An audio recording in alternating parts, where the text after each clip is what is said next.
So, ito na po yung ating mga sangkap. Ito po yung ating beef ribs. And then, ito yung ating rendang sauce. And then, ito yung ating onion, big onion. Ang ating potato.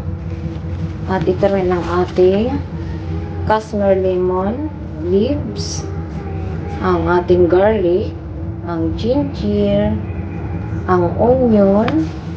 And then, lemongrass. So, ayan. Simulan na po natin ang ating pagluluto. Ayan.